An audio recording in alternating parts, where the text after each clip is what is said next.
All Kerala document writers and scribes അസോസിയേഷന്റെ 20ാം ജില്ലാ സമ്മേളനം ഡിസംബർ 27-28 തീയതികളിലായി കുന്നമംഗലത്ത് നടന്നു. 27-ന് വ്യാപാരഭവനിൽ നടന്ന പ്രതിനിധി സമ്മേളനം കുന്നമംഗലം എംഎൽഎ PTA റഹീം ഉദ്ഘാടനം ചെയ്തു. PP വിജയൻ പതാക ഉയർത്തിയ പരിപാടിയിൽ സ്വാഗത സംഘം ചെയർമാൻ K ബാലൻ സ്വാഗതം പറഞ്ഞു. ജില്ലാ പ്രസിഡന്റ് PP വിജയൻ അധ്യക്ഷത വഹിച്ചു. ഒരുപക്ഷെ അഭിഭാഷകരെക്കാൾ കൂടുതൽ നന്നായി സ്വത്ത് കൈമാറ്റവുമായി ബന്ധപ്പെട്ട അല്ലെങ്കിൽ അനന്തരാവകാശവുമായി ബന്ധപ്പെട്ട കാര്യങ്ങൾക്കൊക്കെയുള്ള ഒരു ലീഗൽ അഡ്വൈസർമാർ കൂടിയാണ് നിങ്ങൾ എന്നുള്ളത് വസ്തുതയാണ്.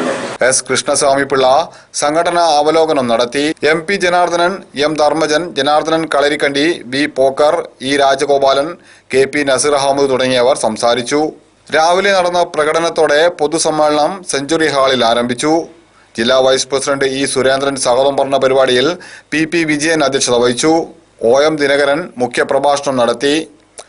Babu Parasseri, TK Seenath, UC Raman, George M. Thomas, N. Subramanian, Chettur Balakrishnan master, Ummer Pandikasala, K. Krishnadas, K. Balan തുടങ്ങിയവർ സംസാരിച്ചു. സംഘടനയുടെ പുതിയ ഭാരവാഹി തെരഞ്ഞെടുപ്പോടെ ജില്ലാ സമ്മേളന പരിപാടികൾ സമാപിച്ചു. News bureau, Kunnamangalam.